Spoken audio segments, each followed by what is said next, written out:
los ejes. Y tratar de hacerlo un poco más participativo, que me digan las dudas que tienen. Fíjense, la clase se va a enfocar, digamos, en los ejes: hipotálamo, hipófisis, y órgano diana, órgano blanco, como más les guste llamarlo. Vamos a tratar de ser un poco más dinámico. Bien, como generalidades, cuando hablamos de sistema endocrino, principalmente, hablamos de glándulas, ¿sí? ¿Qué es lo que van a hacer? Van a secretar una hormona, y esa hormona va a ir hacia distintos puntos del organismo, es decir, van a ir a hacer su función al órgano diana, donde, digamos, lo que se suele decir del sistema endocrino y de las hormonas es que una pequeña cantidad de secreción de hormonas que caen al torrente sanguíneo se genera una gran y compleja reacción dependiendo de la función que tenga la hormona, ¿sí? Recuerden que por ahí, en este caso, la función, ya sea una hormona o un neurotransmisor, en el caso de excitar o generar un mecanismo de crecimiento, ¿sí? Siempre la función va a ser del receptor. Es decir, si se libera la hormona del crecimiento, por ejemplo, su función va a ser anabólica. Bueno, pero esa hormona primero se une a un receptor, y el receptor es el que termina generando toda esa información a partir de cascadas de segundos mensajeros, dependiendo de dónde sea su acción, si es en la membrana celular o si es en el núcleo. La hormona en sí es una sustancia química que es producida en un órgano del sistema endocrino, que se vierte a la sangre en pequeñas cantidades y, como dijimos, que ejerce un efecto a distancia. Eso es importante, ¿sí? Que el efecto de siempre es a distancia, distinto es del sistema nervioso, ¿sí?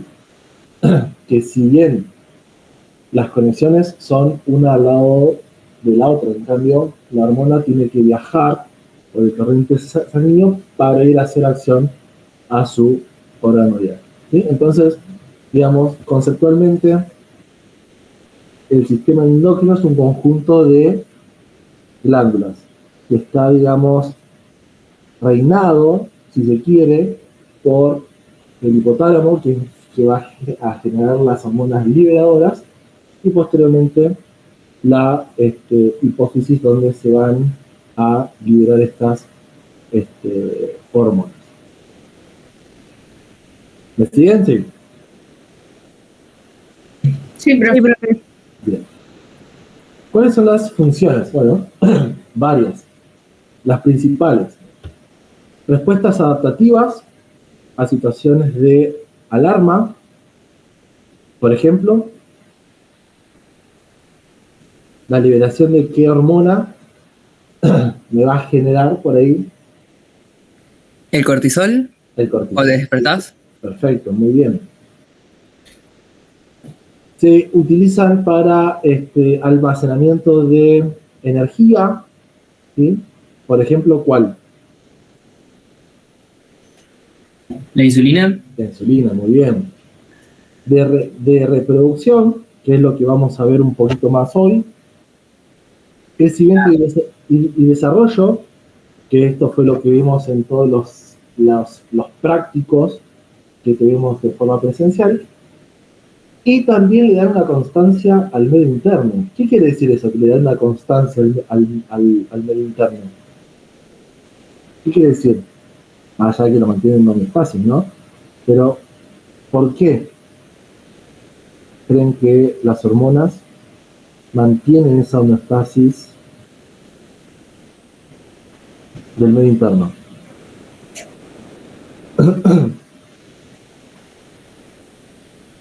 ¿Puede ser por regulación de electrolitos y líquidos corporales? Bien. ¿Qué más? Regulación de la temperatura. Bien. ¿Qué más?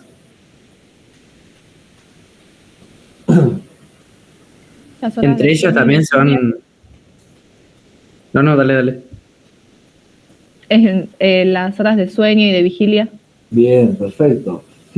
Fíjense que tanto el trabajo hormonal como el trabajo del sistema nervioso van a estar constantemente funcionando como directores de una orquesta, ¿sí? Es decir, que ellos van a dictar, según cómo tiene que estar la constancia del medio interno, la liberación por más o por menos de alguna hormona o la estimulación de algún sistema para adaptar a la función que se está generando o que está tratando de generar un cambio de la homeostasis. Entonces, la regulación endocrina nunca se va a poder producir sin una regulación neurológica, digamos. Por eso es un combo. Cuando hablamos de endocrino, hablamos de una regulación neuroendocrina, ¿sí? Es importante este concepto porque siempre van a la par, digamos, nunca van a ir de forma separada, ¿sí? Siempre van de la mano, tratando de mantener en armonía o en homeostasis todo el medio interno. Como concepto, también, feedback negativo. Fíjense, mantiene la constancia del medio interno y es un mecanismo en el cual se producen cambios, que actúan directa o indirectamente sobre la célula secretora, ¿sí? O inhibe la secreción ulterior de la hormona. ¿Qué quiere decir esto? Que una hormona, cuando se secreta, cuando termina su acción, la inhibición se puede hacer en 3 puntos, básicamente. Sobre ella misma, sobre el órgano liberador, o bien sobre el órgano que genera la hormona precursora sobre la hipófisis. Entonces, estos 3 niveles es donde se puede autorregular una hormona. ¿Y qué quiere decir que el feedback sea negativo? Bueno, básicamente es que una vez que esa hormona ya terminó de ejercer su acción, ¿sí? El eje deja de producir esa hormona, o bien la vuelve a producir en menor cantidad o en una cantidad justa y necesaria para mantener el medio interno.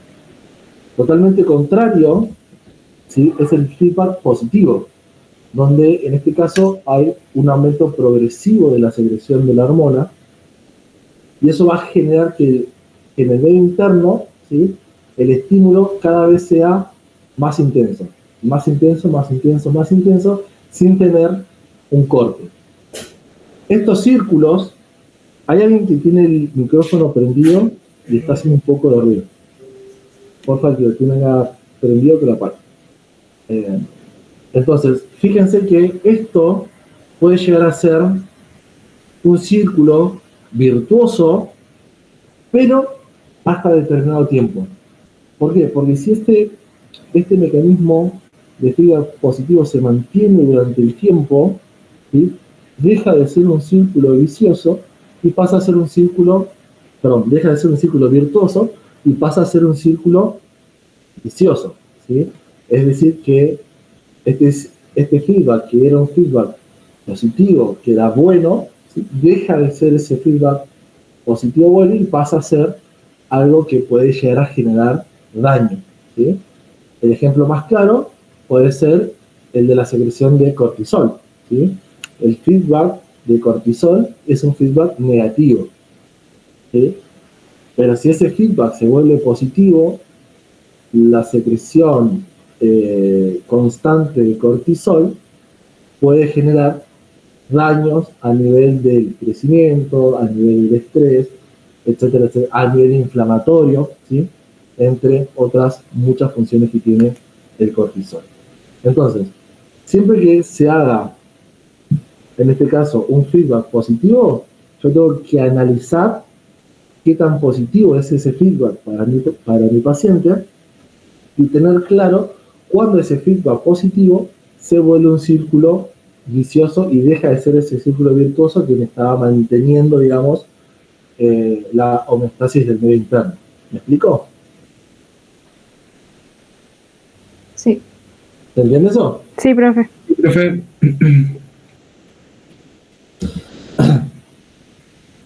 Bueno, fíjense, ¿cómo es el mecanismo de acción de la hormona? Es lo que le estaba diciendo un poquito al principio. Se sabe que las hormonas liposolubles, por tener el mismo, la misma estructura química o parecida a la membrana celular del órgano blanco, se pueden unir a un receptor intracelular o bien puede tener su acción en un receptor extracelular. Digamos. Va a depender de dónde tenga el receptor, siempre que sea liposoluble. En caso de las hormonas liposolubles, estas sí que no van a poder atravesar, digamos, la membrana celular y sí o sí se van a tener que unir a un receptor en la superficie de esa membrana. Como es en este ejemplo, fíjense, una hormona se une a un receptor y acá se produce un estímulo que a partir de segundos mensajeros, como lo puede ser el AMP cíclico, el GNP cíclico y el inositol trifosfato y calcio, van a generar el efecto, ¿sí?, que trae esta hormona. Pero recuerden que toda la cascada de segundos mensajeros va a ser producto del receptor. ¿Sí? Si este receptor es un receptor inhibitorio, por ejemplo, la función de la célula va a ser de inhibición. Y si es de excitación, que es un receptor de excitación, el efecto va a ser excitatorio. Excitatorio, digamos, inhibitorio y excitatorio me refiero en cuanto a la función que la célula pueda realizar. ¿Sí? No es que me refiero a que solamente sean de acción del sistema nervioso, sino que, digamos, va y abarca todo el concepto de lo que es una inhibición o una excitación de una célula, independientemente sea su funcionamiento. ¿Me explicó? Sí, profe. Sí, profe. Sí. Bueno, esto es más o menos también lo que ya les dije. Fíjense cómo las hormonas que se liberan desde la hipófisis entran en circulación y van a ir a sus distintos receptores. ¿Sí? Un receptor extracelular, a un órgano, a un receptor intranuclear, o un receptor que está en el citoplasma, ¿sí?, de la célula. Entonces, de esas tres formas puede actuar una hormona. Y dependiendo cuál sea la acción, ¿sí?, dependiendo dónde se encuentre ese receptor, es qué tan rápido va a ser la respuesta. ¿Sí? Entonces, si el receptor es intranuclear, bueno, la respuesta va a ser más rápida. Si el receptor es intraplasmático, la respuesta va a ser más rápida. Menos rápida que si se encuentra en el núcleo.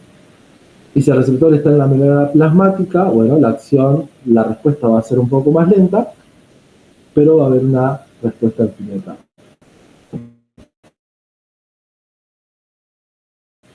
Un poquito más de lo mismo.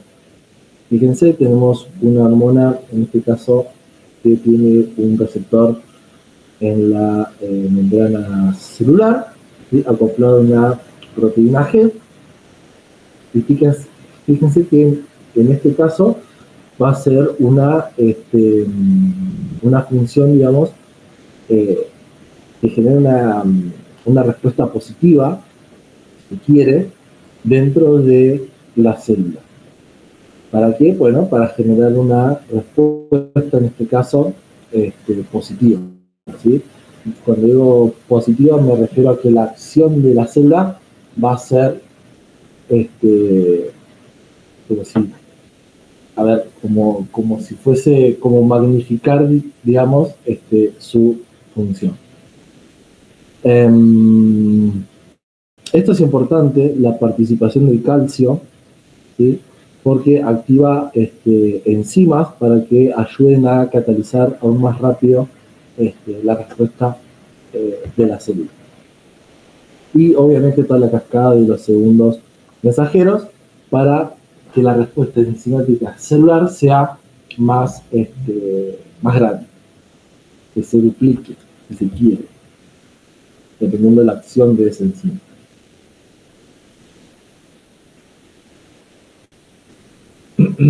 ¿Se entiende más o menos la función? Sí, esto ya lo resabe. Pero bueno, nada, es como... Sí. Sí, se entiende. Un repaso acá. Unidad hipotálamo-hipofisiaria.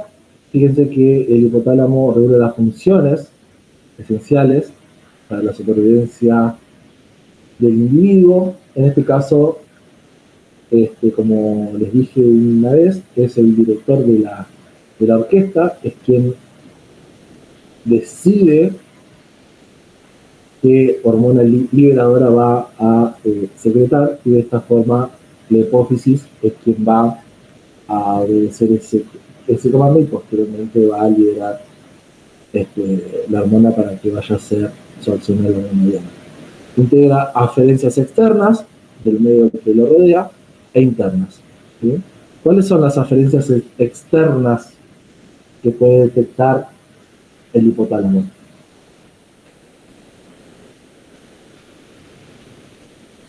El ciclo de luz-oscuridad. ¿Cómo? El ciclo de luz-oscuridad. Bien, ¿qué más? La temperatura. La temperatura, muy bien. ¿A internas? Cambios en la osmolaridad. La presión. La presión, muy bien. Las situaciones, profe. ¿La qué, perdón? Las situaciones, tipo, por ejemplo, si te vienen a robar. Exactamente, muy bien. Digamos, el hipotálamo tiene un montonazo de funciones, dependiendo de dónde provenga la aferencia. Si es una aferencia externa o si es una aferencia interna, la respuesta que va a dar siempre varía según el estímulo. Entonces, esto es lo que les comentaba más hace un ratito, que la unidad completa no debería ser endocrino por un lado y sistema nervioso por otro, sino que la unidad completa se debería de llamar regulación neuroendocrina, ¿sí? Tanto por parte del sistema nervioso como por parte del endocrino. Bueno, esto es muy rápido. Tenemos el sistema porta hipofisiario, por donde las hormonas liberadoras del hipotálamo van a viajar, si se quiere, hacia la adenopófisis, y acá tenemos hacia atrás la neuropófisis y todo lo que es el sistema nervioso, ¿sí? Que va a transportar por ejemplo, la hormona antidiurética y la oxitocina. Recuerden que la principal diferencia entre el lóbulo anterior y el posterior es que uno está comandado por los vasos portales o por el sistema porta hipofisiario, y el otro tiene regulación, no regulación, sino que el transporte de las hormonas liberadoras va a ser por parte de nervios, ¿sí? Y recuerden que cuando una sustancia, en este caso la hormona liberadora, viaja por un nervio, siempre va unido a una neurofila. Las neurofilas se adosan, en este caso a la hormona liberadora, y la trasladan hasta la neurohipófisis. ¿Sí? Y fíjense que después se van a volcar, una vez que son estimuladas, ya sea la adenohipófisis o la neurohipófisis, van a bajar, ¿sí?, por el seno cavernoso, y de ahí se van a distribuir y van a viajar hacia el lado medial. ¿Sí? ¿Se entiende el esquema? Está bastante simple. Sí, pero el pez. Más de lo mismo. Y esta es la neurohipófisis. ¿Sí?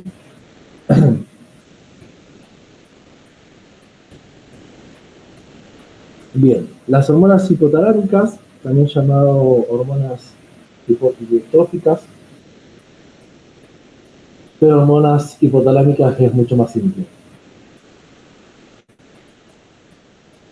Están sintetizadas en las neuronas parocelulares del núcleo paraventricular. Tiene una vida media muy corta, ¿sí?, porque, digamos, la distancia desde la hipófisis, desde el hipotálamo hasta la hipófisis es muy estrecho, muy cortito. Entonces, una vez que se hacen su acción, ¿sí?, la vida media de esta corta, a no ser que vuelva a ser estimulada y vuelva a generar la acción. Y obviamente estimula la secreción de hormonas hipofisiales. Una de ellas es la TRH. Estamos hablando de las hormonas que libera el hipotálamo, ¿sí?, que son las hormonas liberadoras. La TRH se va a secretar en las neuronas parocelulares, en la región preóptica y en el bulbo olfatorio. ¿Sí? De todas estas regiones se libera la TRH. En el hipotálamo estimula la secreción de tirotrofina y en mucho menor medida la de prolactina. ¿Cuál es la acción? Bueno, la TRH se une a un receptor acotado de proteína G y desencadena una actividad de segundos mensajeros para generar su efecto. ¿Cuál va a ser el efecto final?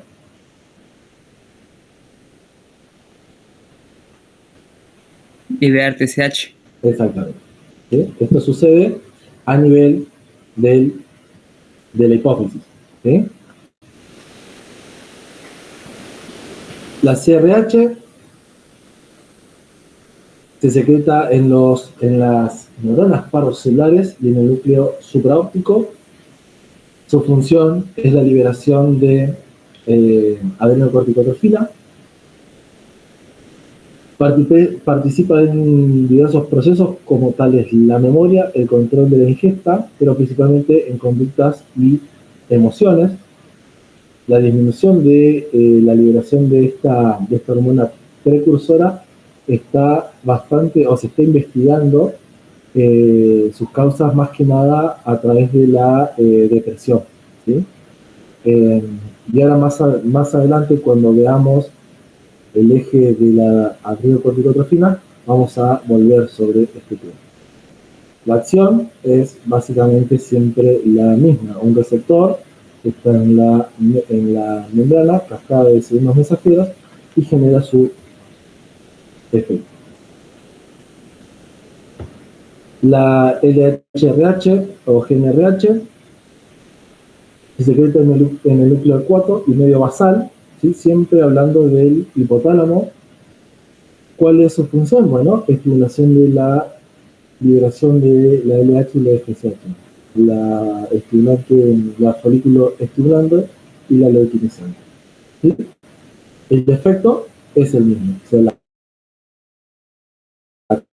acción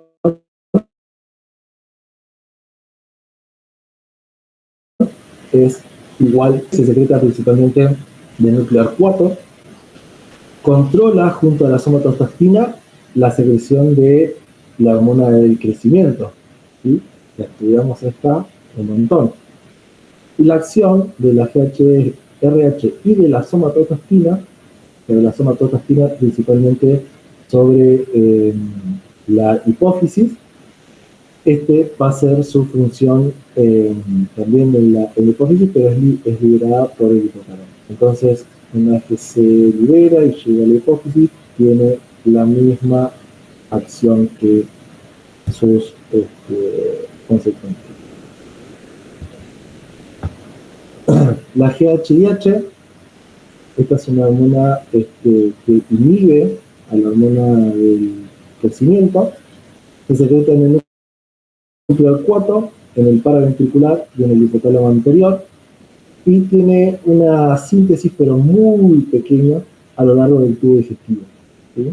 Ese es como un tip para tener en cuenta. ¿Cuál es su acción? Bueno, principalmente disminuir la secreción de la hormona del crecimiento y la TSH, ¿sí? Y en menor medida tiene acción sobre la prolactina y sobre la adrenocorticotrofina. Fíjense que en este caso, como acá todas las funciones eran de estimulación, ¿sí? En este caso de formación, en este caso, fíjense como toda la cascada de los segundos mensajeros disminuyen su actividad. Eso es para evitar la liberación, en este caso, de estas hormonas. ¿Se entiende? Sí. Sí, profe. Sí. ¿Me van siguiendo con el cuentito? Sí. Bien.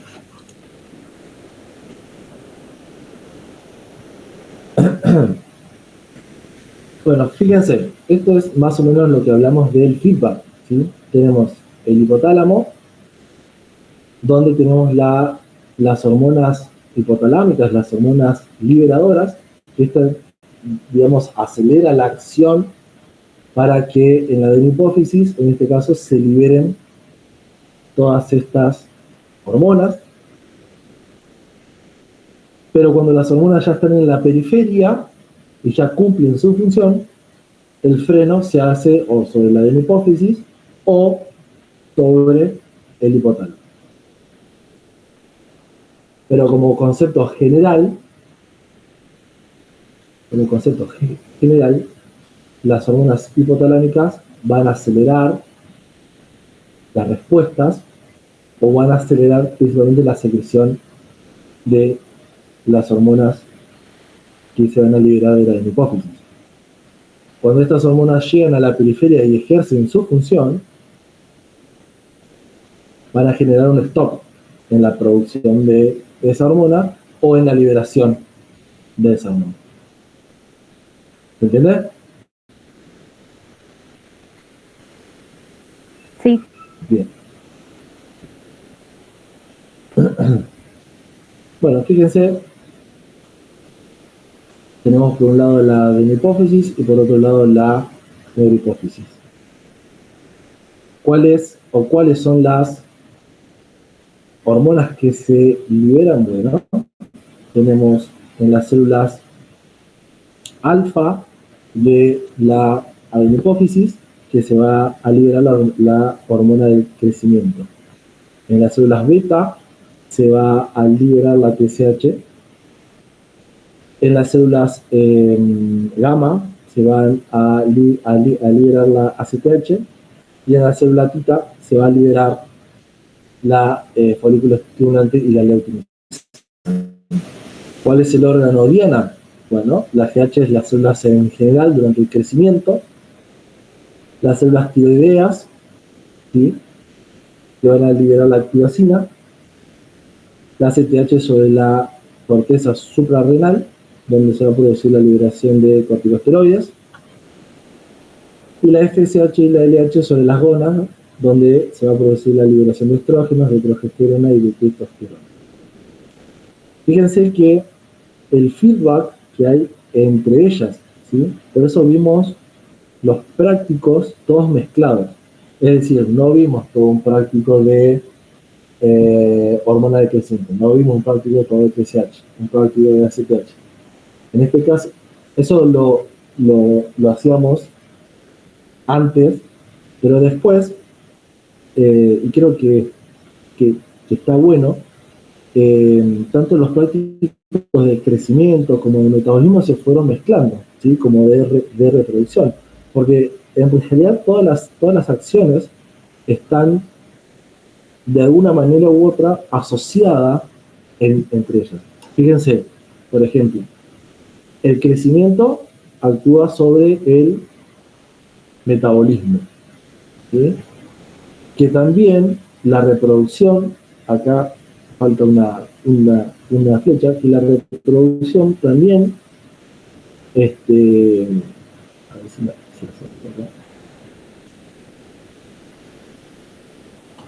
sería que la reproducción también trabaja sobre el crecimiento, el metabolismo basal trabaja sobre el crecimiento, el metabolismo en sí trabaja sobre la reproducción, sobre y el crecimiento. El parto, la secreción y la leche también sobre el crecimiento y sobre el metabolismo basal. Y bueno, la reabsorción y el equilibrio hídrico también participa sobre el metabolismo, ¿sí? Entonces, fíjense que ninguno de los ejes es totalmente independiente de los otros, sino que están todos juntos. Y por el lado de la neurohipófisis tenemos la liberación de la hormona antidiurética o vasopresina y la oxitocina, ¿sí? Que esta va a actuar en el músculo liso. ¿En qué músculo liso va a actuar? ¿En qué zona? En el músculo liso vascular. Ah, no, en la oxitocina en miometrio. Bien, perfecto. En el útero. Lo que va a estimular lo que es la apertura del canal del parto y la secreción de la leche.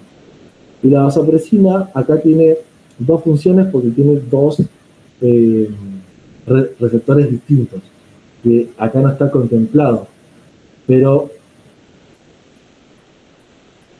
los receptores B1, ¿sí? Son los que están en el riñón, y los receptores B2 son los que están en el músculo isovascular. Que la vasopresina en los receptores B2 genera constricción del músculo liso vascular, ¿sí? Entonces también ayuda a la vasoconstricción. No solamente produce la reabsorción de agua y ayuda al equilibrio hídrico, sino que también en los casos de una hiperosmolaridad también participa o disminución de la presión o pérdida de la volemia, también participa en la contracción del músculo liso. ¿Y el B1 qué haría? ¿Cómo? ¿Y el B1 qué haría? El B1 es donde se une la vasopresina para que se trasloquen los canales de aquaporina. Ah, bueno, gracias. Está en la membrana basal, ¿sí? Entonces, la vasopresina se coloca en el receptor B1, se produce una cascada de segundos mensajeros y se traslocan los canales de aquaporina para que haya menor absorción mayor, perdón, absorción de agua. Por eso es antidiurético. Bien. Hasta acá, ¿me siguen? Sí. Sí. Bien. Sí. ¿Te van como ordenando un poco o no? Sí, profe. Sí, profe. Pues, vale, si hay algo que no entienden, me freno. Bueno, fíjense. Adenohipófisis. En la liberación principalmente de sus hormonas, van a tener función de crecimiento y morfogenética, de estimulación y regulación endocrina propiamente dicha, funciones sexuales y reproductivas, metabólicas e inmunológicas. Estas funciones van a permitir que haya un desarrollo y un mantenimiento de un individuo sano y va a generar que haya una supervivencia de la especie, ¿sí? A raíz principalmente de qué órganos, principalmente o de qué estructuras: la tiroides, las glándulas suprarrenales y las gónadas, ¿sí? Recuerden que la tiroides es un gran regulador del metabolismo tanto basal como intermedio. De las glándulas suprarrenales tenemos la liberación de las hormonas noradrenérgicas, adrenérgicas, dopamina, ¿sí? Y andrógenos, que después vamos a ver cuál. Y las gónadas también van a permitir la liberación de estrógenos, de testosterona, ¿sí? Que todo eso también va a ayudar al crecimiento y al desarrollo del ser humano. Acá por ahí faltaría también colocar la hormona del crecimiento, pero principalmente estos ejes, el eje tiroide adenohipófisis, la adenohipófisis suprarrenales y la adenohipófisis gónadas, van a generar un desarrollo y un crecimiento del de la la hormona del crecimiento, ¿sí? Pero en este caso no es un eje específico, porque la hormona del crecimiento tiene múltiples funciones en distintas estructuras del cuerpo, ¿sí? Entonces sería, en cuanto al eje, sería adenohipófisis, hormona del crecimiento y el resto de células, ¿sí? Digamos, si lo tendríamos que hacer completo, sería hormona de crecimiento o células, tiroides, glándulas suprarrenales y gónadas. ¿Se entiende eso, no? Pues sí, profe, una consulta. Cuando hablaste de la tiroide nombraste metabolismo intermedio y basal. El intermedio sería toda aquella macromolécula, lípidos, carbohidratos, proteínas, etcétera. ¿Y el basal es solo la temperatura o hay algún otro que se tiene que tener en No, la función de la regulación de las bombas, por ejemplo, de la bomba sodio-potasio, de los intercambiadores, de los mecanismos contracorrientes. Bien, está. Gracias. ¿Se entiende eso? Sí. Lo que estoy hablando ahora, de estos ejes. Sí, sí. Bien.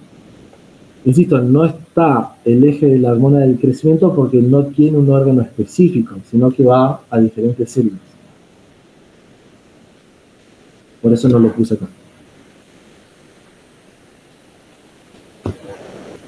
Bien, como ya habíamos dicho, tenemos señales tanto del medio interno como del ambiente que van a actuar sobre el hipotálamo. El hipotálamo va a liberar sus hormonas liberadoras que van a actuar en la hipófisis a partir de una cascada de segundos mensajeros, ya sea hacia la adenohipófisis por el sistema porto-hipofisario o hacia la neurohipófisis a través de conexiones nerviosas, ¿sí? Cada una de estas hormonas liberadoras van a tener un receptor propio, van a unirse a ese receptor, cascada de segundos mensajeros, y la hipófisis va a liberar la hormona necesaria, que esa después va a ir hacia su órgano diana para mantener la homeostasis. ¿Cuáles son las hormonas de la hipófisis? Bueno, ya las vimos. Las repasamos. La prolactina, la tirotrofina, la hormona del crecimiento, la adenocorticotrofina, la hormona folículo-estimulante, la luteinizante y la melanocita estimulante. Vamos a ver cada una de ellas. La prolactina está producida por las células lactotropas que se encuentran en la adenohipófisis, que es donde tiene el receptor, digamos, la hormona liberadora hipotalámica. ¿Cuál es la función? Principalmente inducir el crecimiento de la glándula mamaria. ¿Sí? A esta hormona la vamos a tener bastante en cuenta cuando veamos el desarrollo del botón mamario, ¿sí? Y también es importante a la hora de la secreción de la leche después del parto. Y tiene una función más, menos importante, que es estimular el sistema inmunológico. En presencia de la prolactina se vio que hay un aumento de la proliferación de linfocitos T, principalmente los T helper 3. Esta actúa sobre un receptor de membrana, ¿sí? Y fíjense que los máximos niveles de prolactina se presentan principalmente durante la noche, durante el embarazo y la lactancia. Durante la noche, en el caso de que haya desarrollo del botón mamario, ¿sí? Digamos, es cuando hay sus picos máximos, ¿no? Durante el embarazo y la lactancia. Pero durante la noche es cuando se está produciendo el desarrollo del botón mamario. La prolactina también puede estar presente en niveles máximos cuando hay un abuso de utilización de esteroides anabólicos. Va a generar que haya un aumento de la secreción de prolactina, ¿sí? Y van a producir lo que se denomina ginecomastia, ¿sí? Que es la aparición de, por ejemplo, en el hombre, de un botón. No es un botón en sí, pero sino que, digamos, la tetilla, si se quiere, del hombre empieza a adquirir forma de, como de un botón mamario. Entonces, esa es una forma, digamos, exógena de producir un aumento de la liberación de prolactina. Pero principalmente la función, digamos, es inducir el crecimiento de la glándula mamaria y la secreción de la leche después del parto, ¿sí? Y recuerden que tiene una mínima función inmunológica, que es la proliferación de los linfocitos T helper 3. Fíjense, del hipotálamo se produce la liberación de una hormona liberadora que va a actuar sobre la adenohipófisis, ¿sí? Y va a producir la liberación de la prolactina, ¿sí? Su feedback positivo principalmente va a ser por liberación de ella misma, ¿sí? Si hay una mayor cantidad de producción, en el caso de amamantar posparto, ¿sí?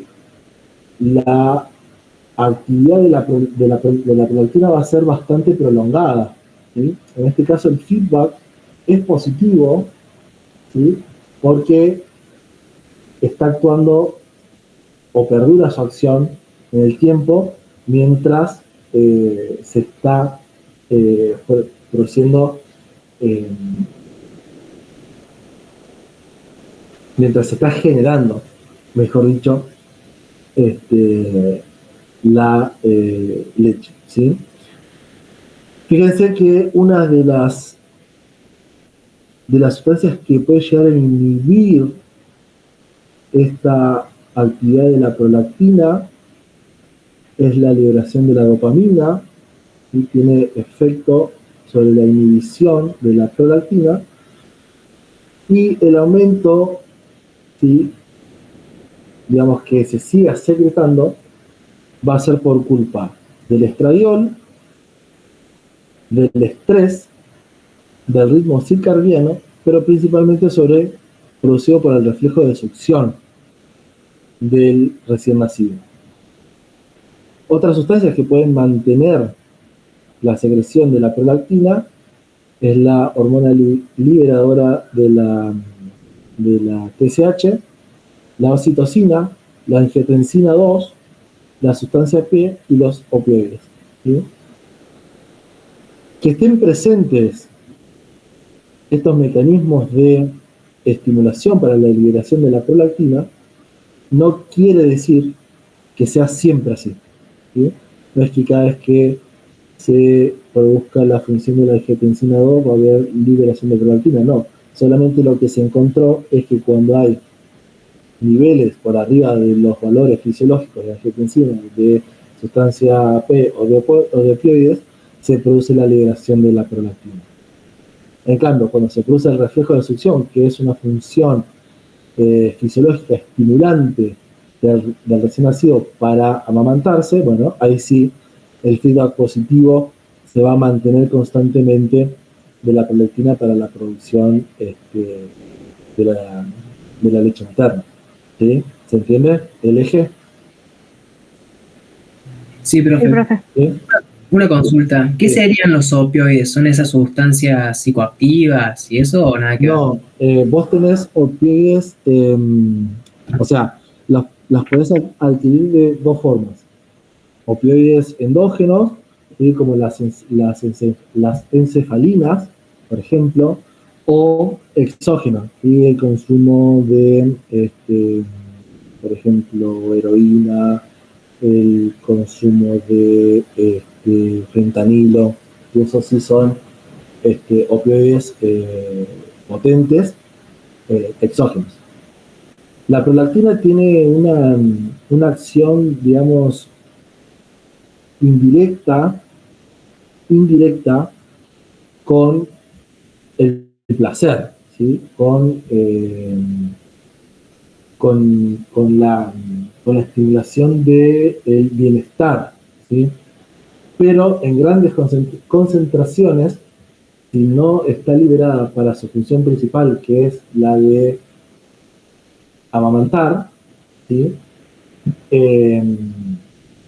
O de formar la leche, digamos, puede producir niveles muy altos de estrés, ¿sí? ¿Por qué? Porque no está permitiendo que la dopamina inhiba su liberación. Y como la dopamina es una de las hormonas que genera felicidad, ¿sí? Entre comillas, ¿no? Los niveles altos de prolactina inducen o pueden llegar a inducir depresión.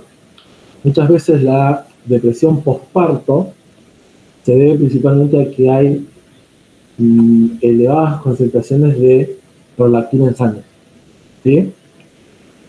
¿Me entiendes? Sí, profe. Sí, profe. Bien. Ese es el eje de la prolactina. En cuanto a la tirotrofina, es una glucoproteína sintetizada por las células tirotrofas o tirotropas de la adenohipófisis. Su secreción es a partir de la hormona liberadora RH, hipotalámica. Su secreción es episódica, es decir, que es pulsátil, y presenta un ritmo circadiano principalmente durante la noche. ¿Cuál es la función? Bueno, principalmente regula la secreción de la glándula tiroides, es decir, de la liberación de T3 y T4, y mantiene, ayuda y contiene el metabolismo energético celular. ¿Sí? El eje de la TSH es muy importante. Muy importante porque principalmente mantiene andando tanto el metabolismo basal como el metabolismo intermedio. Es uno de los ejes más importantes para mantener el funcionamiento de las células y con ello mantener el funcionamiento de los órganos. Vamos a ver cómo es su eje. Desde el hipotálamo se libera la TRH, que actúa sobre las células pirotrófas de la hipófisis, y de ahí se va a liberar la TSH. La TSH va a tener su receptor en la tiroides, su receptor de membrana, en la membrana, y va a producir la liberación de T3 y T4. Fíjense que la inhibición de la liberación de T3 y T4 está regulada de forma periférica, es decir, que cuando ya se produjo la acción de T3 y T4, se inhibe la liberación, ¿sí? Es decir, ya llegan a un punto en el cual la secreción periférica es tal, cumple su función y se inhibe en la formación de la TSH. Es decir, que se inhiben en la liberación por parte de la hipófisis. ¿Y cuáles son las otras situaciones en las cuales se va a inhibir la liberación de TSH? En un proceso inflamatorio, en el ayuno muy prolongado, ¿sí? Los niveles de energía bajan, y en las altas temperaturas. En las altas temperaturas, tanto la T3 como la T4 disminuyen porque la actividad metabólica basal ya está alto, ¿sí? por la actividad celular cuando hace calores muy extremos, ¿sí? Cuando hay altas temperaturas, el metabolismo basal no requiere de la liberación de T3 y de T4, o sea, se van a liberar, pero en menor cantidad, porque ya la función de las bombas va a estar más alta, ¿sí? Va a estar más, van a magnificar, digamos, su funcionamiento, ¿sí? Por ejemplo, en las situaciones de temperatura altas, se puede llegar a tener taquicardia, ¿sí? Sudoración extrema o no, pero hay sudoración, y esto no necesariamente tiene que ser producido por la T3 y la T4, ¿sí? Sino que hay un agente externo, que en este caso es la temperatura, que está produciendo todas esas reacciones. Biológicamente,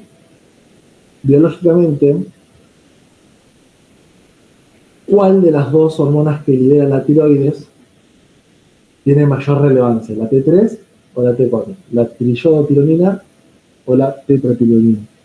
La T3. La T3. La T3 es la hormona biológicamente más activa, la que va a tener mayor función y la que va a generar mayores respuestas, ¿sí?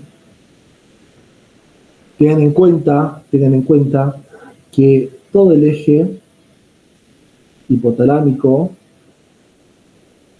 hipófisis y tiroides, ¿sí? Regula principalmente el metabolismo basal y el metabolismo intermedio, ¿sí? Tengan en cuenta eso porque es muy, muy, muy importante. Participan en las funciones de las bombas y participan en la actividad de cada uno de los órganos. El eje principal, ¿sí?, de regulación del metabolismo, recuerden siempre, es el de la hipotálamo, hipófisis, tiroides. ¿A partir de quién principalmente? Bueno, a partir de la hormona T3, ¿sí? Entonces, otra cosa para recordar es que la inhibición es periférica. ¿Qué quiere decir? Que una vez que terminaron de ejercer su actividad, se inhiben a sí mismas, ¿sí? Y otro proceso importante es el proceso inflamatorio, ¿sí? Porque en el proceso inflamatorio ya la actividad de las bombas está alterada, ¿sí?, sin necesidad de la liberación de la TSH. ¿Me explico? Sí, profe. ¿Sí? Bien. Ahí no escucho nada.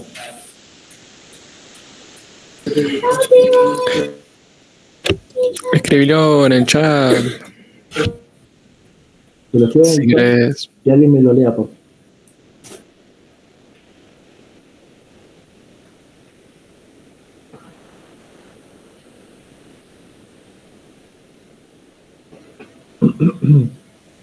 ¿Ya lo escribieron o no? Entonces, No, creo que está escribiendo.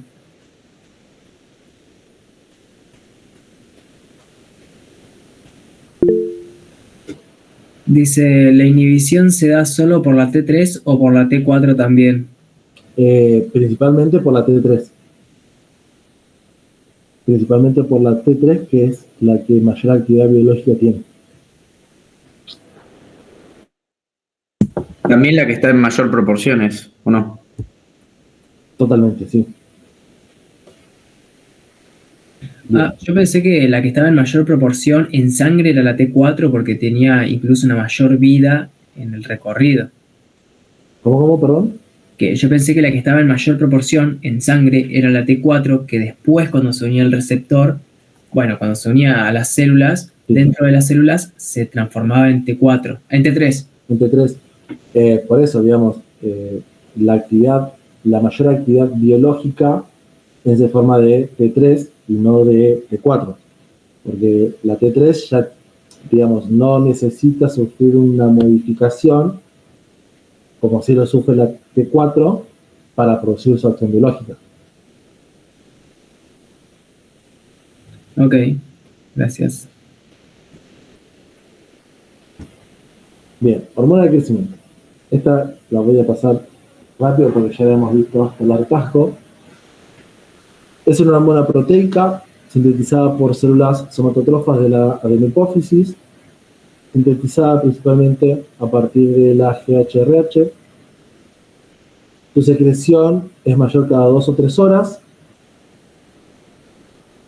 Su pico máximo es entre la tercera y cuarta etapa del sueño no REM.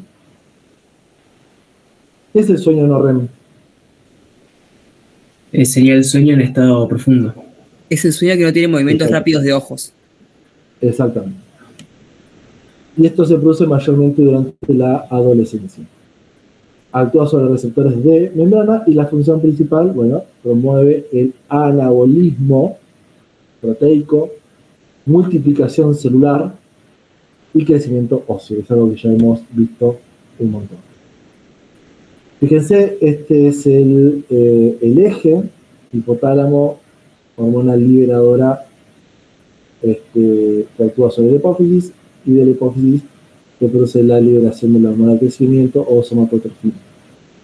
Esta va a tener acción sobre quién principalmente. Sobre el hígado. Bien, y ahí que se va a liberar.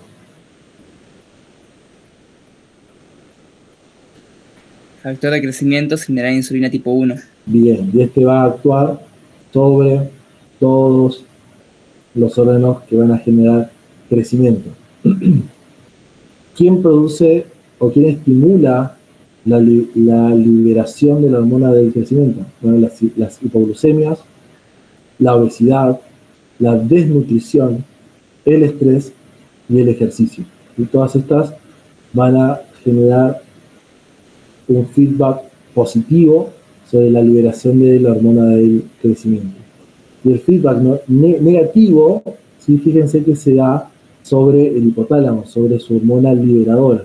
En este caso, cuando la concentración periférica llega a su punto máximo, va a actuar sobre el hipotálamo como un feedback negativo y se va a producir la liberación de la hormona inhibitoria, en este caso, que va a actuar sobre la hipófisis, disminuyendo la liberación de la hormona de crecimiento.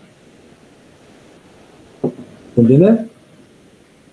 Profe, una pregunta, ¿la desnutrición no debería inhibirla?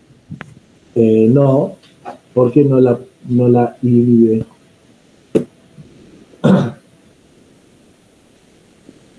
Piensen, a ver, ¿por qué no se inhibiría la liberación de la hormona de crecimiento en la desnutrición. Se me ocurre una hipótesis medio teleológica, que sería que si tengo menor cantidad de recursos de nutrición, voy a querer tener un mayor factor de crecimiento para aprovechar más esos recursos o maximizarlos. Por ejemplo, ¿a partir de qué? Desconozco. ¿Eh? Desconozco. ¿A partir de qué? De la ¿Puede energía. ser por el metabolismo proteico que se Bien. como que lo estimula? Bien, perfecto. Fíjense que por más que el paciente esté desnutrido, ¿sí? La liberación de la hormona del crecimiento se va a seguir produciendo igual y va a intentar buscar, digamos, energía para su función, ¿sí? De otros tejidos, como puede ser del tejido muscular, ¿sí? Siempre y cuando para producir su liberación. Entonces, si vos estás destruyendo lo que deberías estar armando, el proceso de desnutrición se acelera. Entonces, sí hay liberación de hormona de crecimiento durante la desnutrición. Y ahí es cuando se produce la malformación ósea, cuando hay huesos osteoporóticos, ¿sí? Digamos, la desnutrición genera liberación de la hormona del crecimiento, pero ese crecimiento es inadecuado. Porque el paciente, por más que esté desnutrido, hablando, por ejemplo, de un nene de 5 o 6 años, desnutrido, crece de todas formas. El problema es cómo lo hace. ¿Me explico? Sí, sí. Sí, profe. Esta hormona también tenía que ver con el tema de las personas que tenían gigantismo, ¿no? Que se liberaba constantemente. Totalmente. Totalmente. ¿Se Bien. entiende ese concepto o no? Sí, como que tiene que ser ordenado. ¿Eh?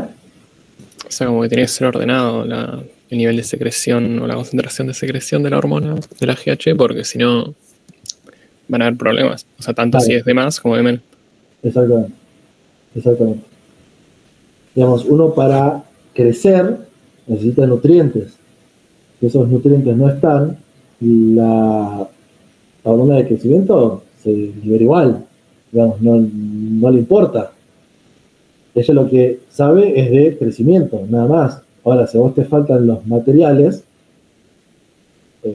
vas a empezar a construir con lo que tengas, ¿sí?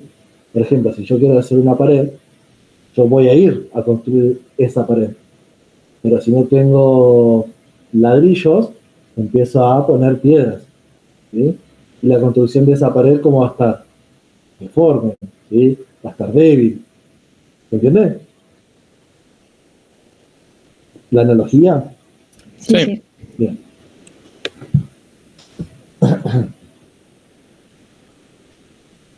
Bien. La adrenocorticotrofina. La adrenocorticotrofina es un polipéptido sintetizado por células corticotrofas de la adenohipófisis. Se secreta a partir de la liberación de una hormona liberadora hipotalámica que es la CRH. ¿Alguien quiere entrar? ¿Me parece o no? Sí, profe, Valentina creo que es. Bueno, espera que salgo 2 segundos de la presentación, así lo empiezo.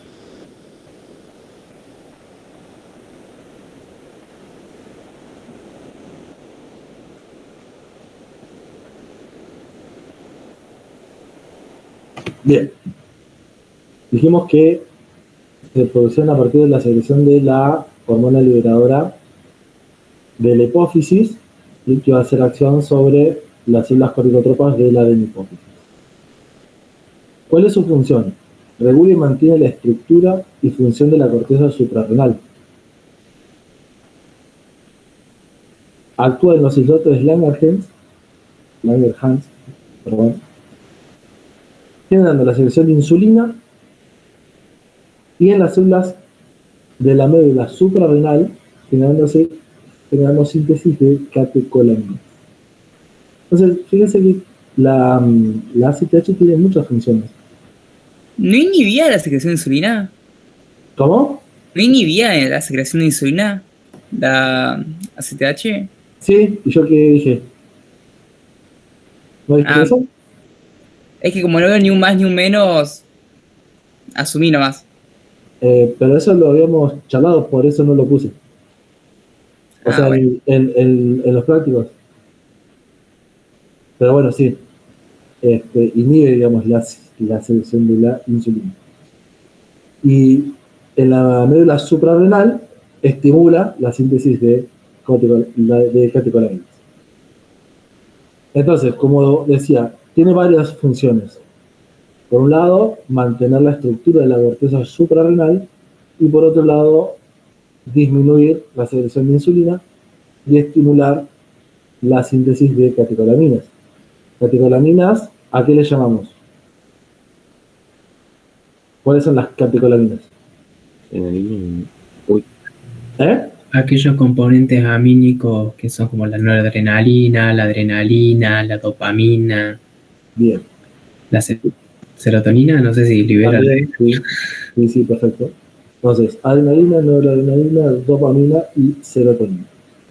Actúa sobre receptores de membrana, principalmente, y la ACTH se secreta de forma episódica, es decir, pulsátil, y tiene un ritmo circadiano desde las 4 a las 8 de la mañana. ¿Sí? En esas 4 horas es cuando mayor cantidad de adrenocorticografina hay en el cuerpo. Por eso se dice que la actividad física se debería hacer entre las 4 y las 8 de la mañana, que es cuando mayor cantidad de ACTH tenemos en el organismo.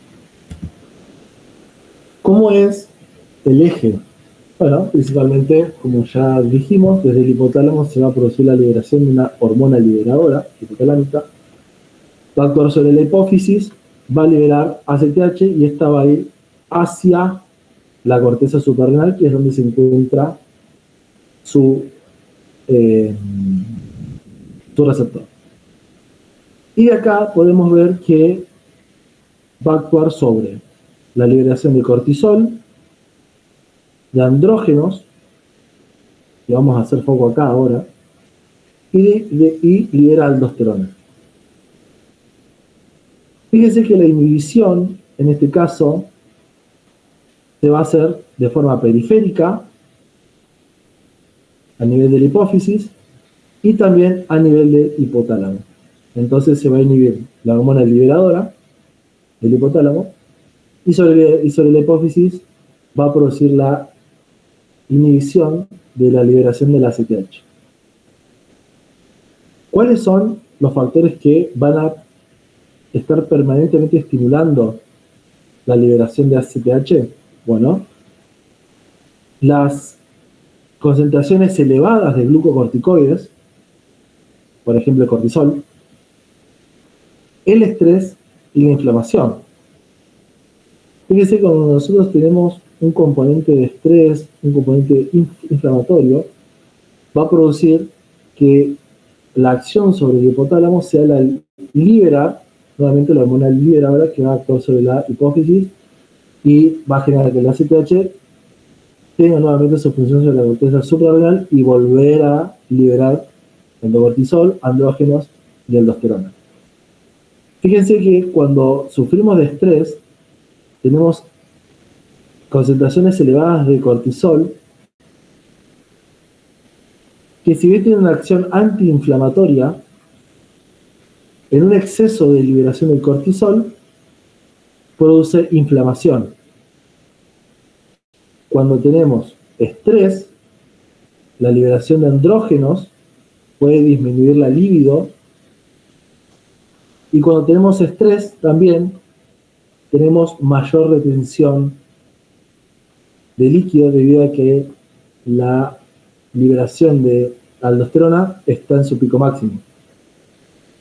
Este combo, cortisol, andrógenos y aldosterona, me va a generar ni más ni menos un síndrome metabólico, donde vamos a tener un paciente hipertenso, diabético, con hipercolesterolemia, con estrés crónico, ¿sí? Entonces, este eje, junto con el eje tanto de crecimiento como el eje tiroideo, son muy importantes por la cantidad de acciones que tienen.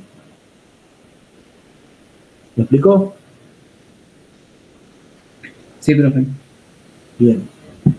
Y fíjense, acá, la acción que tiene la ACTH. ¿Sí? Tenemos una acción a nivel periférica, un receptor, perdón, a nivel de la membrana, donde va a producir toda la acción que vimos acá arriba. Liberación de cortisol, andrógenos y aldosterona. Cuando hablamos de los mineralocorticoides, hablamos de la aldosterona. Cuando hablamos de glucocorticoides, hablamos de la liberación de cortisol. Y cuando hablamos de andrógenos, hablamos de la liberación de la dehidroepiandosterona, que es la DHEA, dehidroepiandosterona. Repito, dehidroepiandrosterona, que es la famosa DEA, ¿sí? Que es una hormona que se libera durante el crecimiento, ¿sí? Ahora vamos a ir viéndolo, pero para que quede el concepto, se va liberando, ¿sí?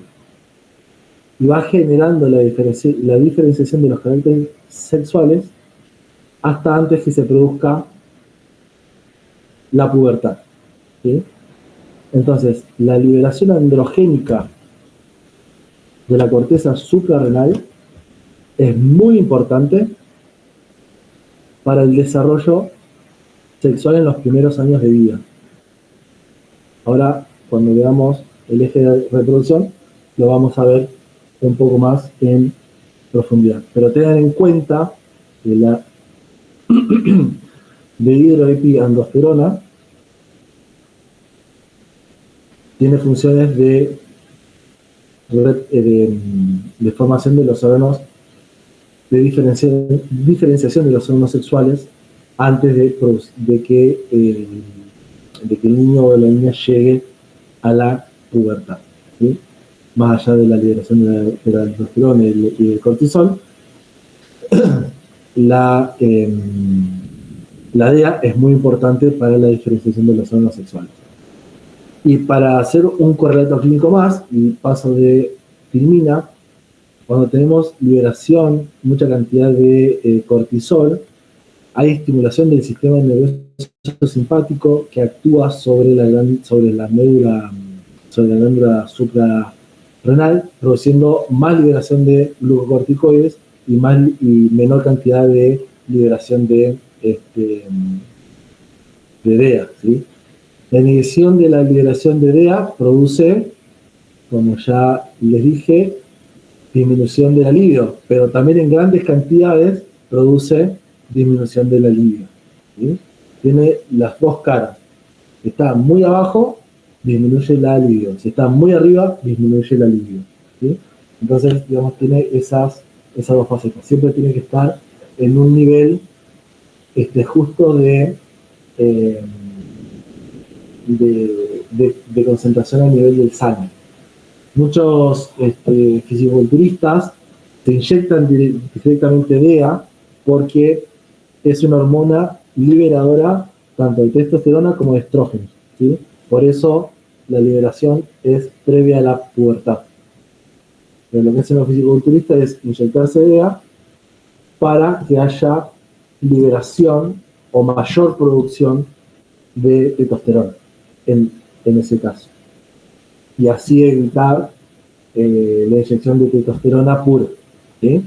¿Se entiende lo que estoy diciendo o no? ¿O divagué mucho?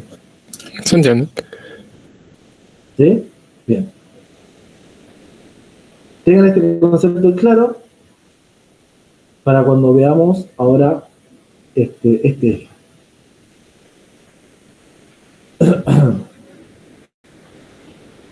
Estas hormonas son glucoproteínas que están sintetizadas en las células gonadotrófas de la hipófisis, tanto la FSH como la LH. Tiene una secreción a partir de la LHRH o GnRH, también la pueden encontrar. ¿Cuál es la función de la folículo estimulante? Estimular principalmente el folículo ovárico y la espermatogénesis. ¿En qué célula principalmente actúa la FSH? ¿Sobre las células cuáles? A nivel de las células de Sertoli en el hombre y a nivel de la granulosa en el... Bien, en la mujer, perfecto. La LH en la mujer genera la producción, la ovulación, la formación del cuerpo lúteo, desarrollo de glándulas mamarias, entre otras. Y esto, ¿a nivel de qué célula lo hace?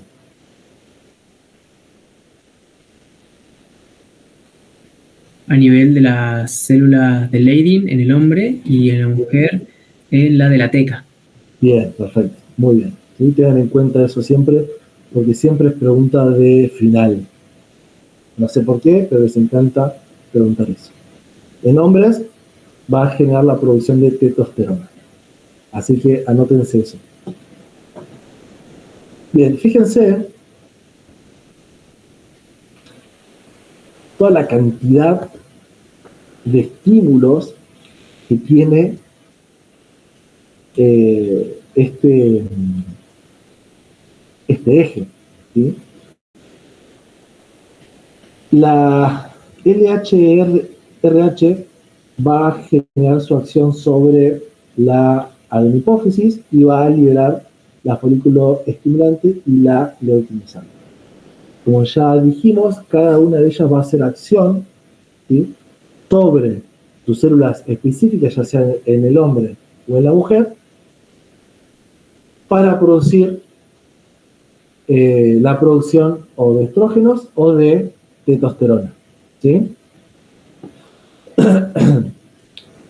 La regulación o el feedback negativo va a estar producida por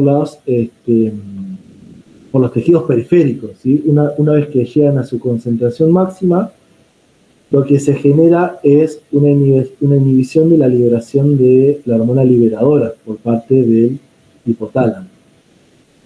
¿En qué periodo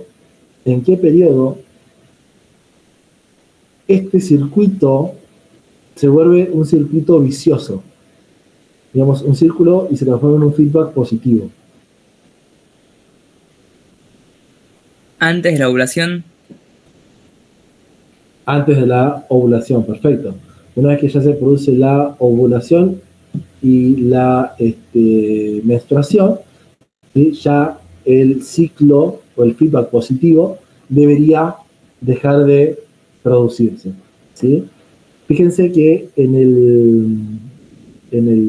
el periodo, digamos, de ovulación, cuando termina, ¿sí?, hay una proteína que es la inhibina que actúa a nivel de la hipófisis, ¿sí?, para inhibir la secreción de la folículo estimulante y de la leucokinasante. Entonces, esto es, digamos, en una persona ya con sus órganos sexuales maduros, ¿sí? Digamos, la función principal o lo más importante, si se quiere, lo vamos a tener durante el desarrollo para generar crecimiento junto a la hormona del crecimiento, que es lo que estaba principalmente en el práctico, ¿sí? Fíjense que en las semanas, ¿sí?, de la 0 a la 40, el feto tiene picos muy altos de liberación de dihidroepiandrosterona, ¿sí? Dijimos que esta hormona se liberaba de las glándulas suprarrenales, actuaba como un andrógeno y iba a empezar a hacer una diferenciación, ¿sí?, de los órganos sexuales, tanto sean masculino como femenino. Principalmente en el femenino a partir de el botón mamario y del vello púbico, y en el hombre principalmente a partir del desarrollo de los testículos y también del vello púbico. Entonces, este primer pico, ¿sí?, que tenemos acá y que empieza a bajar en la puerta, toda esta curva que está acá, toda esta curva que yo estoy guiando y siguiendo con el puntero, ¿sí?, tenemos una etapa que se llama adrenarca, ¿sí? La adrenarca es previo, ¿sí?, a la menarca, que es cuando indica el comienzo de la pubertad. Indica que hay se empieza a producir una maduración de los órganos sexuales. Entonces, ahí ya no necesitaríamos un precursor de liberación, ya sea de testosterona o de estradiol, sino ya que el eje hipotalámico empieza a tener su actividad, ¿sí? Digo, el eje hipotálamo, hipófisis, LH-RH y liberación de la hormona luteinizante y la folículo estimulante. Fíjense que entre los 7 y los 14 años, ¿sí?, pero principalmente cuando empieza la menarca, cuando tiene su primera menarca, empieza a tener su pico máximo, y que coincide con los 14 o los 15 años, que es cuando tiene la primera menarca la paciente. Y después, a partir ya de los 30, eso empieza a decaer, ¿sí? Empieza a haber menos liberación y formación de estrógenos, por ende, una de las consecuencias, el crecimiento óseo disminuye y tiende a generar mayor cantidad de osteoporosis en los huesos largos, ¿sí? Entonces, ¿se entiende la descripción del gráfico? Sí. Sí, profe. ¿Sí? Entonces, si yo tendría que hacer un correlato, más o menos, entre esta imagen y esta imagen, ¿dónde ubicaría cada una de las curvas?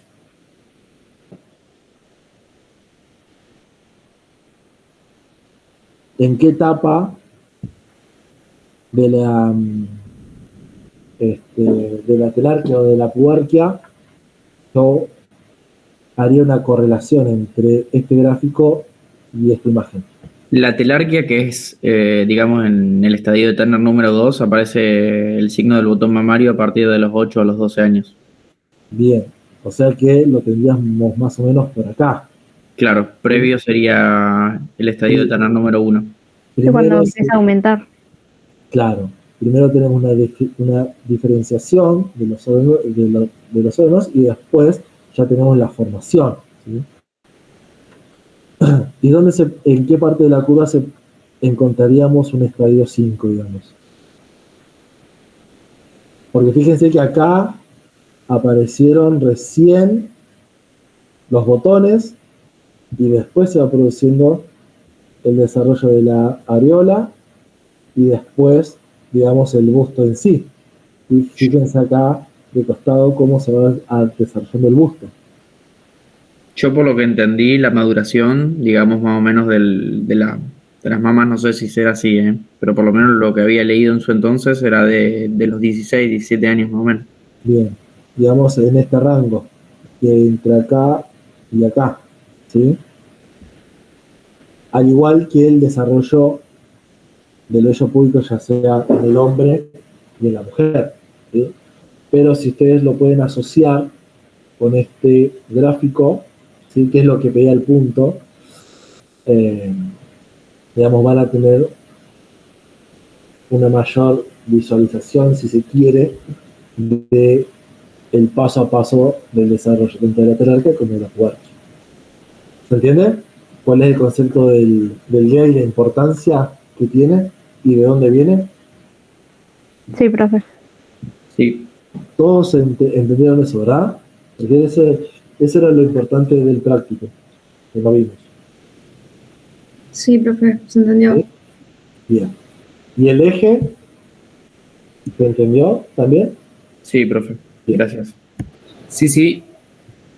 Bueno, y como yapa, tenemos la hormona melanocita estimulante, que junto a la adrenocorticotrofina derivan de la proopiomelanocortina, ¿sí? Que es una glucoproteína.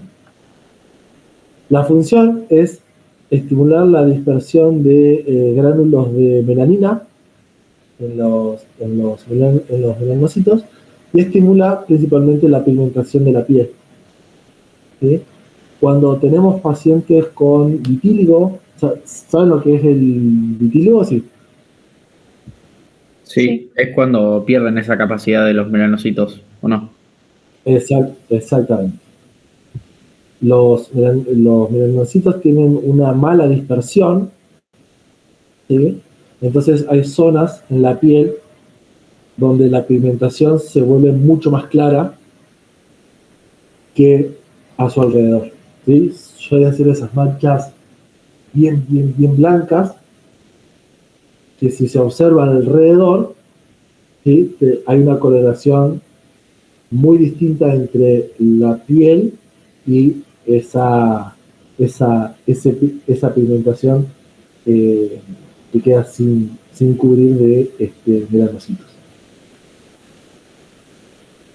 Bien, y ya como para ir finalizando, fíjense, dijimos que de la neurohipófisis se liberan dos hormonas, la oxitocina y la vasopresina o la antidiurética. Ambas tienen una estructura peptídica. Ambas se sintetizan del núcleo supraóptico y paraventricular y ambas tienen una vida media menor a 8 minutos. ¿Sí? Entonces, fíjense que se tiene que estar estimulando constantemente su liberación. La hormona antidiurética actúa ante estrés agudo, dolor, ¿sí? Eso lo que genera es mayor liberación de hormona antidiurética. ¿Por qué creen que hay mayor liberación de hormona antidiurética ante el dolor y el estrés agudo?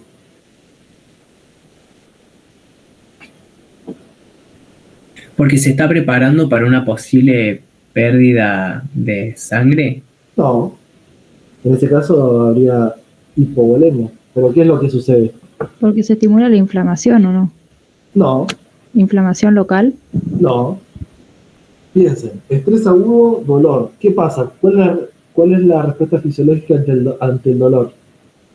Retirar la zona que es la que está doliendo. Bueno, pero digamos, ¿cuál es la respuesta fisiológica a nivel de mecanismos? Profe, ¿tiene que ver con la estimulación de Los sistemas distintas fibras nerviosas amielínicas, o sea, de como más potenciales de acción? No. ¿No? Piensen. ¿Tiene que ver con el sodio? No. ¿Con la lucha de huida? A ver, ¿qué pasa ahí? Entonces se activa el simpático, ¿Y qué aumentás la pasa ahí? frecuencia cardíaca ¿Y qué y vos pasa? intentás aumentar la precarga, ¿no? Con la antidiurética y aparte vasopresina. No, yo en una de las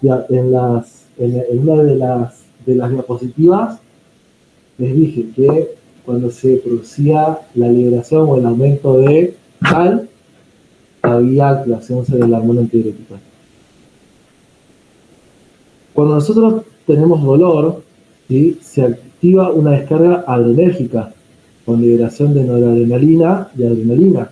Y esto es producto del sistema nervioso simpático. Y el simpático, a nivel del hipotálamo, ¿qué hacía con la hormona antidiurética?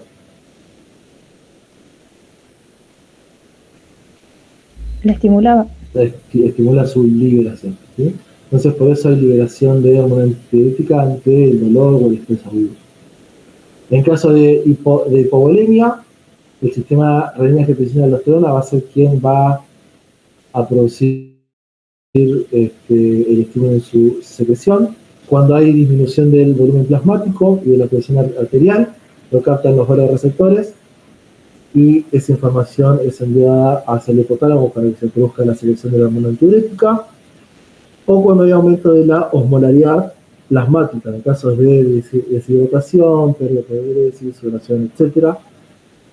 La disminución de la osmolaridad plasmática es captada por los osmoreceptores y genera aumento de la liberación de la secreción de hormona antidiurética, y para que tenga su acción a nivel de los receptores B1 en el riñón, en la membrana basal, y que haga vasoconstricción en los receptores B2 que se encuentran en la arteriola aferente. Y la oxitocina tiene tres funciones principales: contracción uterina durante el parto, y va a ser responsable que se pueda contraer las paredes del canal del parto para expulsar al bebé, en conjunto con la prolactina, que es quien va a producir la apertura del canal del parto. Estimula la contracción de las células mioepiteliales que rodean el acino y los conductos de la glándula mamaria para que se produzca la extrusión de leche materna, ¿sí? Sumado a la prolactina, la oxitocina y el reflejo de succión, ¿sí? Ambas, tanto la prolactina como la oxitocina, van a tener su función de extrusión de leche, ¿sí? Para que la bendy se pueda alimentar. Y las grandes concentraciones de oxitocina producen liberación de ACTH y de prolactina. Nuevamente, tanto la prolactina como la oxitocina en grandes cantidades, ¿sí? Pueden generar un aumento de la liberación de dihidroepiandrosterona, lo cual puede llegar a generar disminución de la libido, y también impotencia sexual, sumado obviamente al estrés, etc. Todo esto tiene que ver mucho con el estrés posparto, ¿sí? O la depresión también posparto. ¿Se entiende?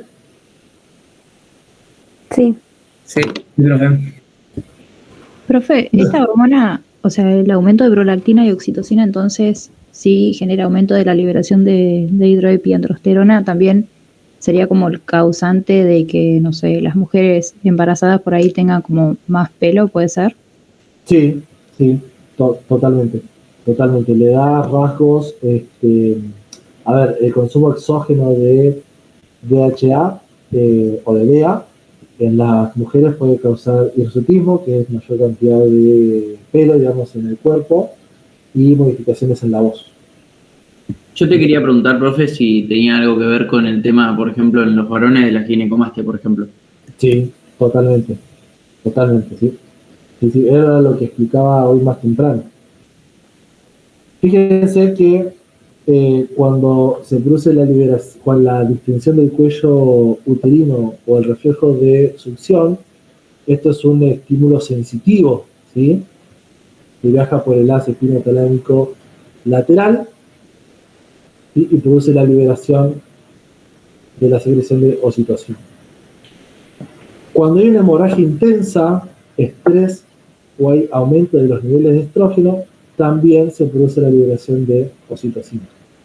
¿Por qué en casos de hemorragia intensa hay producción de liberación de oxitocina?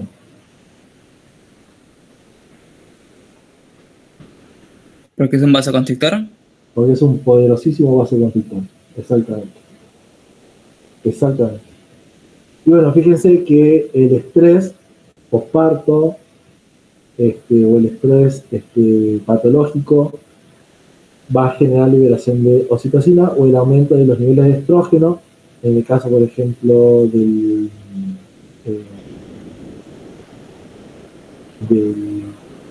se me fue el nombre, de la gestación, ¿sí? También va a haber secreción de oxitocina. Profe, Sí. perdón, ¿no es que en realidad el estrés inhibe la liberación de oxitocina? ¿Cómo? O sea, eso nos habían explicado en la clase del escenario de lactancia materna. O por ahí me estoy confundiendo de hormona, pero como que el estrés no. inhibía la secreción de oxitocina, por lo tanto no se producía, o sea, no favorecía la lactancia, por ejemplo.